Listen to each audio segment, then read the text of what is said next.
Good morning my dear students. Gayatri school Sanchore की YouTube channel में आप सभी का स्वागत है।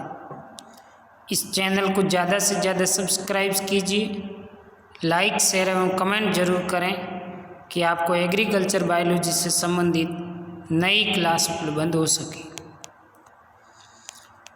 आज अपन है वो सुनहरी क्रांति में अनार के फलों का उत्पादन किस प्रकार से किया जाता है, यानी कि अनार की वैज्ञानिक खेती के बारे में डिस्कशन है वो करेंगे। अनार का वैज्ञानिक नाम है वो है यूनिका ग्रेनेंटम। कुल यूनिकेसी का सदस्य है। इसमें द्विगुणित गुणसूत्रों की संख्या 18 है।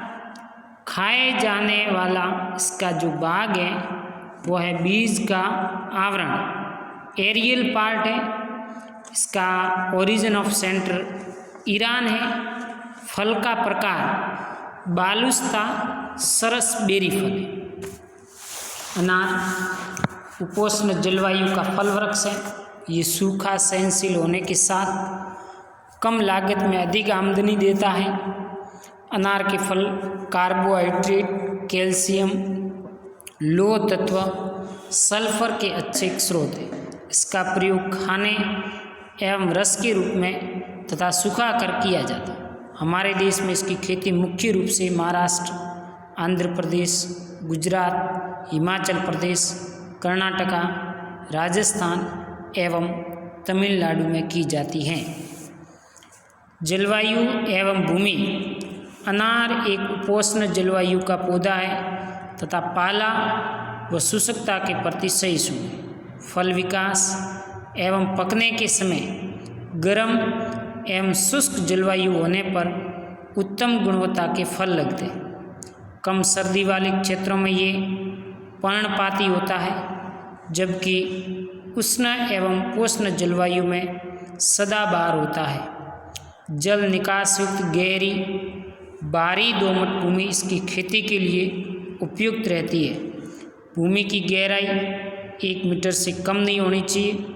अनार के पौधे 6 डेसीसाइमस प्रति मीटर तक की लवणता और 6.78% विनिमयशील सोडियम को सहन कर सकता है।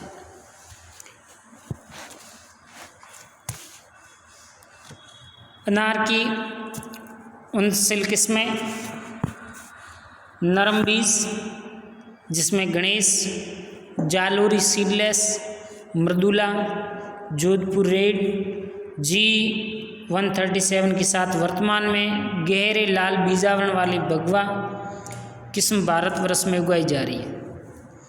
प्रवर्धन। अनार के पौधे कलम एवं गूंटी द्वारा तैयार किए जाते हैं।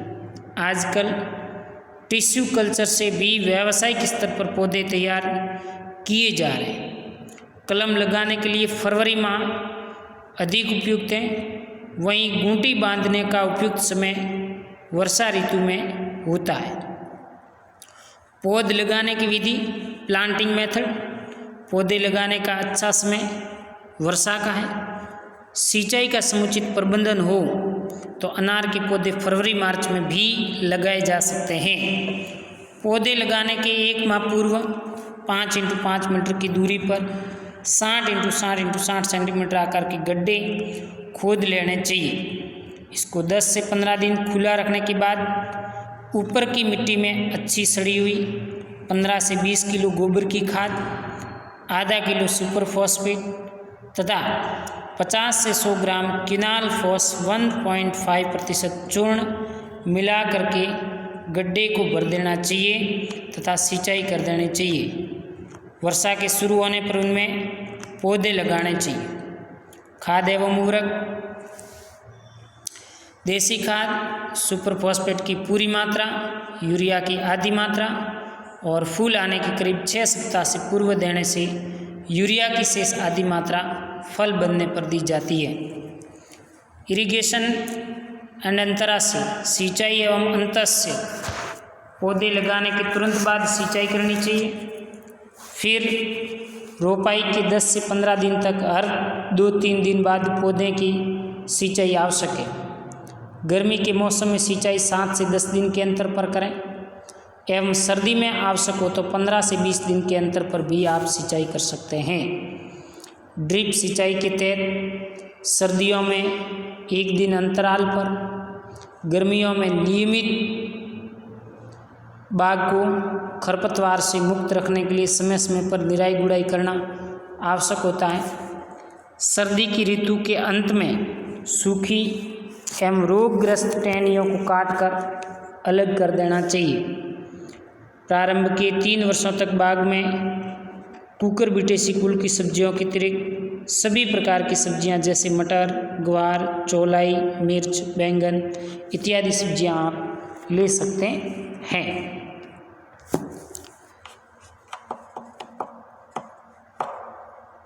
टर्निंग एंड पर्निंग, कटाई छटाई का काम। अनार में टर्निंग बहुतना विधि अपनाते हुए एक स्थान पर 4 तने रखकर अन्य शाखाओं को हटाते रहें। इसके पश्चात छठे साल से इन चारों तनों के स्थान पर नए तने विकसित करें जो 8वें साल फल देना प्रारंभ कर देंगे। काट छांट हमें समय पर सूखी, टेढ़ी मेढ़ी, रोगी टहनियों को हटाते रहें तथा शाखा के शीर्ष भाग को हल्की काट छांट से निपनिंग हटाने पर पार्श्व शाखाओं को बढ़ावा मिलता है। फ्लावरिंग, अनार वर्ष में 3 बार फलता है। फरवरी से मार्च जिसको अम्बे बार कहते हैं, जुलाई से अगस्त जिसको मृग बार कहते हैं और अक्टूबर से नवंबर जिसको हस्त बार कहते हैं। तीनों बहारों में से एक इच्छित बार जल उपलब्धता, बाजार भाव एवं फल गुणवत्ता आदि के अनुरूप चयन किया जाता है। वर्षा जल का समुचित उपयोग हेतु मृग बार उपयुक्त है। इसके लिए अप्रैल माह में पानी रोक देते हैं। मई में गड्ढे की खुदाई तथा खाद एवं उर्वरक दिया जाता है। इसके पश्चात जून में 2 हल्की सिंचाइयाँ जुलाई अगस्त में पुष्पन में मदद करती है। इनमें से जुलाई अगस्त वाली फसल अच्छी होती है तथा फल भी अच्छे होते हैं। पौधे की मजबूती एवं वृद्धि के लिए ये आवश्यक है कि आरंभ के 3 वर्ष तक फसल नहीं ली जाए, अतः इस समय यदि पेड़ों पर फूल आएँ तो भी उन्हें तोड़ देना चाहिए। रसायनों में इथ्रेल 1 से 2 ml प्रति लीटर पानी की दर से इसका छिड़काव करके भी पौधे को तान में लाया जा सकता है। तो ये था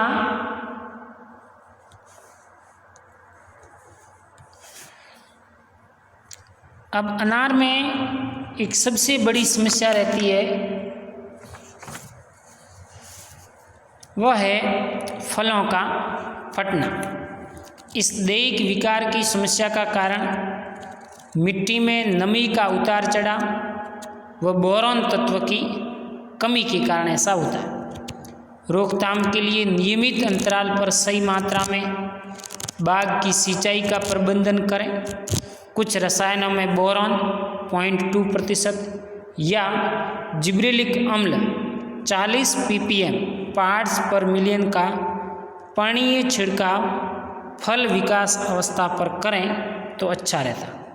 जहाँ वातावरणीय समस्या हो वहाँ सहनशील किस्में जैसे बेदाना, रूबी, जोधपुर रेड जैसी फसलें उगाएं। फलों को पकने की जल्दी अवस्था पर इसकी तुड़ाई करें। फटने से रोकने के लिए हालांकि इसमें जो सूक्ष्म पोषक तत्व होते हैं, जिंक है, बोरॉन है, इन पोषक तत्वों की कमी के कारण फल फटते हैं। तो आप बोरॉन का और फलों के विकास में एक जिब्रेलिक अम्ल 40 ppm का छिड़काव करने से फल की विकासिक अवस्था अच्छी होती है और फल फटने रुक जाते हैं। उसके बाद पादप संरक्षण, यानी कि इसमें इनकी पादपों में क्या क्या समस्या आती है, कौन कौन से कीट होते हैं जो इनको नुकसान पहुंचाते हैं। कौन कौन सी इनकी बीमारियां हैं जो रोग फैलाने का काम करती हैं। पहला है अनार की तितली। मादा तितली पुष्पकली पर अंडे देती है। इनमें लटें निकलकर बनते हुए फलों में प्रवेश कर जाती है। फल को अंदर ही अंदर खाती है, फलस्वरूप फल सड़कर गिर जाते हैं। इसको प्रबंधित करने के लिए, नियंत्रण के लिए बाग को साफ सुथरा रखें, बहुत अति आवश्यक है। फूल व फल बनते समय कार्बोरिल 50 WP 2 से 3 ग्राम, क्विनाल फॉस 25 EC 2 मिलीलीटर प्रति लीटर पानी के हिसाब से इसका छिड़काव करें और फलों को थैली से ढकना इसका कारगर उपाय हो सकता है। मिलीबग्स अवयस्क शिशु प्राय नवंबर दिसंबर में क्रियाशील रहता है। पत्ती मोड़क बरूथी, ये सितंबर माह में बरूथी के प्रकोप से पत्तियां सिकुड़कर मुड़ जाती है और पौधे की बढ़वार व फलन पर इसका बुरी तरह से प्रभाव पड़ता है। इसको प्रबंधित करने के लिए सितंबर माह में क्विनाल फॉस 25 EC 2 मिलीलीटर प्रति लीटर पानी की दर से इसका छिड़काव करें। दूसरा छिड़काव 15 दिन के बाद अवश्य दोहराइए। पत्ती धब्बा एवं फल सड़न रोग। वर्षा शुरू होते ही पत्तियों पर छोटे छोटे भूरे रंग के धब्बे बनते हैं तथा बाद में धब्बे भूरे काले रंग के हो जाते हैं। प्रबंधन नियंत्रण के लिए वातावरण में अधिक नमी होने से फल एवं कलियों पर काले धब्बे बन जाते हैं। धीरे धीरे रोगी फल सड़ जाता है। नियंत्रण हेतु टॉप्सिन M 1 ग्राम या जाइनेब का 2 ग्राम प्रति लीटर पानी के हिसाब से 15 दिन के अंतर पर इसका छिड़काव करना चाहिए। जीवाणु धब्बा, तेलीय धब्बा जीवाणु पत्तियों, टहनियों, फूलों पर भूरे रंग के तेलीय धब्बे बनते हैं जो बाद में भूरे रंग में बदल जाते हैं और फल फट जाता है।